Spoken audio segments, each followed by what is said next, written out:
This is NDTV, and you're watching Classics.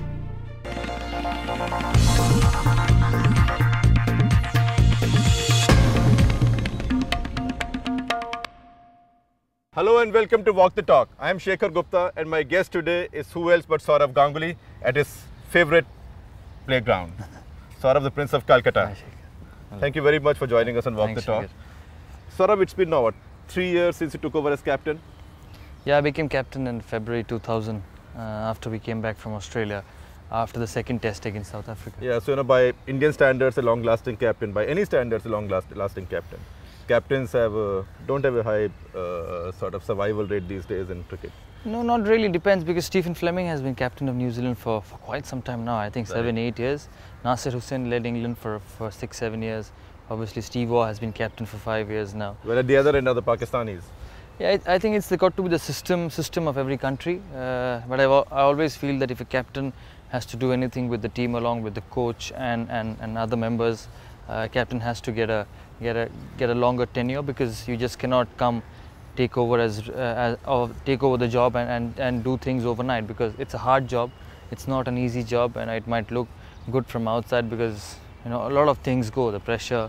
You got to think about your game, the team's performances. You're answerable to a whole lot of people, and it's a huge Well, in India, job. you're answerable to 100 crore people, because we are a country of 100 crore cricket coaches.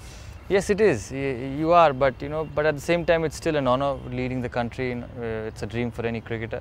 But as I've said, the pressure is very, very high. So, are you saying it's a better idea if the captain is given at least a minimum tenure, like maybe a coach or a trainer, 3 years, 2 years, 5 years? I think three years is too long a time straight away. I think if whoever is made captain in any part of the world should straight away be given the job for a year, because a year is quite a pretty long time with the amount of cricket we play. And he should be allowed to settle down, because he needs to get to know the boys. He has to get his mindset correct, and you won't be a great captain overnight. You become better with experience. Unlike many of the boards, including ours at some time, which says captain until the end of this series or captain for the next series, that's not fair, you think? It's tough for the captain, because he feels that if I don't do well every series, I might not be captain again. It puts an additional pressure on him, and in any case, there's enough pressure. Tough on the team. Enough pressure with the job, and it's tough on the team because also. Because you don't know who the boss will be tomorrow. Yeah, exactly. Exactly. But tell me, would you also recommend that the cricket establishment give the captain a little more space, in the sense that, look, you are captain for a year, and while we want you to perform, and it's good if you perform better, but we are not linking your overall performance to your personal or individual performance? No, I don't think so. I don't think that's right. A captain is just a part of the 11 members of the team, and he's just being asked to lead the team. His performance should be accountable, and his personal performance, whether he's a batsman or a bowler or an all-rounder, should be up with the standards required for the team to do well, because at the end of the day, how many runs you score and how many wickets you take decide the fate of a cricket match and the success of a team. But you've had some lows in terms of your own performance while captain. I had it when there was a phase in Sri Lanka, the phase in New Zealand. that was year 2001. Yeah. When I struggled a bit. But that's going to happen when you've been around for 8 or 9 years. That's probably the first and the only season I had struggled a bit with the amount of runs.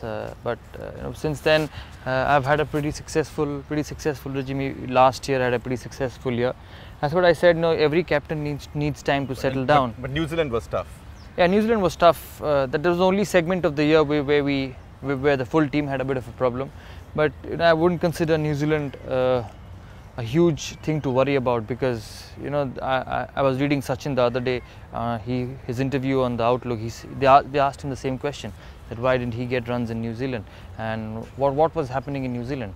He said, I've just put New Zealand to the pass because the pitches were not international standard, and when you don't score runs like that, you start worrying about your technique, you start worrying about your game, and then the harder you try, the less natural you become. The more difficult it becomes, the harder you try. He said that's one tour which I've forgotten, because I don't think it was real justification of my efforts and my talent and my capability as a player, which I thought was very correct. And that would apply to most of you on that tour? Everybody, not just most. I think all batters from both the sides.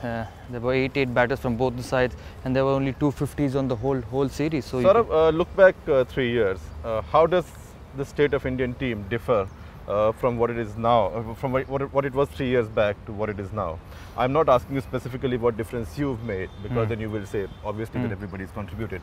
But how do you compare this team in terms of its mind, talent, ability to what it was 3 years back? I think the talent has been much more than what it used to be. You got people like Sehwag, Zahir, Harbhajans, Ashish Nehra, Yuvraj Singh, Kaif, who are just match winners, who has won games single-handedly. And if you want your team to succeed, you need guys to win you games. The work ethics in the team has become much better than what it used to be. We got a overseas coach, John. I think everybody in the team likes him. And to be honest, he's also been allowed to settle down. He's also been given a 2-year span, which has helped him to settle down into the game, get to know the boys, work on the boys, get to know how everybody's mindset is. Because in the past we've had coaches who've been 6 months, 4 months, 1 year, and by the time they realized, by the time they got used to the team, they were out of the job. So the But what has changed with the mindset? Is this team more combative? Is this team less willing to lose? It is combative. It is one thing is related to the other. The sheer talent makes them better cricketers than the rest, and just because they're better cricketers than the rest, they don't want to lose. People like Harbhajan, Sehwag, Yuvraj, the attitude on the cricket field is amazing.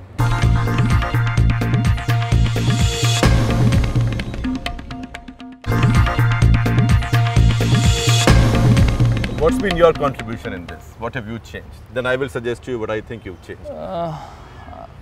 To be honest, my main thing was to build a team, because teams from the subcontinent, especially India and Pakistan, there's so much of talent that they survive on sheer brilliance. And Sri Lanka? I won't consider Sri Lanka as talented as India and Pakistan. You just get natural talent from these two countries. The coaching techniques for the younger boys are not the very best all over India. They just play for the sheer love of the game, and that's where the natural talent blossoms. And we've just survived on that. And when I became captain, I realized we need to play as a team. And I was helped obviously by John, because his attitude towards the game is also a teamwork. In the past you would have seen a lot of great players who got outstanding records, but Team India hadn't done well. So we started giving importance to small contributions which could make a team win. Like we started acknowledging or congratulating say 20 in 15 balls at the end, although it may not look a big score. In the dressing room? Yeah, in the dressing room, yes, because that's where everything matters. In a one-day match, that makes a big difference. Yeah, whether it's a one-day or a test, anything, small performance, like say somebody who's been asked to, like Sanjay Banga did a job in New Zealand, where he was asked to bowl against the breeze, and he bowled 10 overs. Although he didn't pick 5 wickets, he just picked a couple of wickets and bowled 10 overs against a strong breeze in Wellington. That was appreciated. These small things get appreciated, which makes the boys realize that we have to we are there if we do our bit and help the team winning. Give me some examples of when you faced a situation like this, when you thought this was a moment where you could do something like this to inspire the team or change the mindset or make them play and look less like a traditional Indian team. Which is good losers. I'll give you a small example where where the mindset in the team has changed. Like like Mohammad Kaif during the World Cup. He was struggling with form a bit, but we still persisted with him at number 7, because batting in one-day cricket at number 7 is not easy. People like us who bat at the top. I struggled for the first two one-day games in the World Cup, but then finished the tournament with 300s and 500 runs. So, but people like KF and Yuvraj who come at 6 and 7 don't get to bat 40-45 overs to, even if they're out of form for 1 or 2 games, they get an opportunity to get back into runs. So, even if you would get a 20 of 17 balls, because many a times he had to get into a situation in one-day cricket and where he had to throw his wicket away for the team. He would walk back into the dressing room, the senior guys, the coach would appreciate, this is what you're required to do at that position, and you've done as good as a job as people like me or Sachin or Rahul or Sehwag who are at the top of the batting order scoring a 50 or 100. That would keep him encouraging. Because you have to realize what the situation demands for the team to win, not a. Have you faced a situation where one of these youngsters was really low for a long time with bad performances, and you had to sit him down and say, "Look, you are one afternoon away from greatness"? Yeah, it is. I've spoken to UV, Kef, a lot of these guys, Lakshman.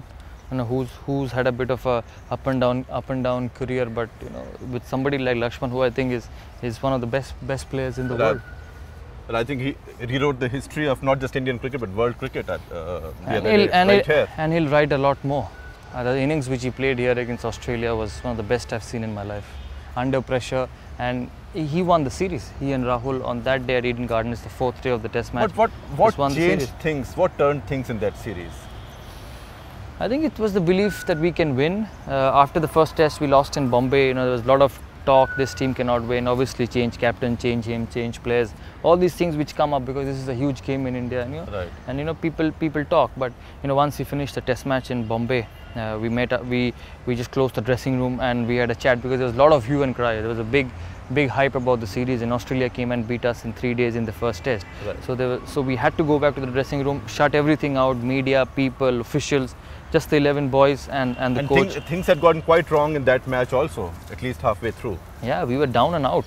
Yeah. We were down and out on the second day. They had scored 400, right. And we were 160 all out. Did someone still think a turnaround was possible? But not a victory. To be honest, no. If you ask me what I thought, I said, just let's go and play. Let's see what happens. And you know, when two people turn up and play outstanding knocks, it's amazing. But to be honest, there were a lot. Every wicket had a partnership. The opening wicket had a partnership of 80 runs. Then when me and Lakshman batted, we had a partnership of 140 runs. Although I just scored 50, but the partnership went up for 140. Would you call that the highest point of your cricketing career? No, I think World Cup. Getting into the finals of the World Cup, because whatever you say at series, World Cup is a different ball game. The pressure, and you know, it's just one match away. And in the World Cup, which particular game? I think the Zimbabwe game, where we lost against Australia and came back and beat Zimbabwe in Zimbabwe.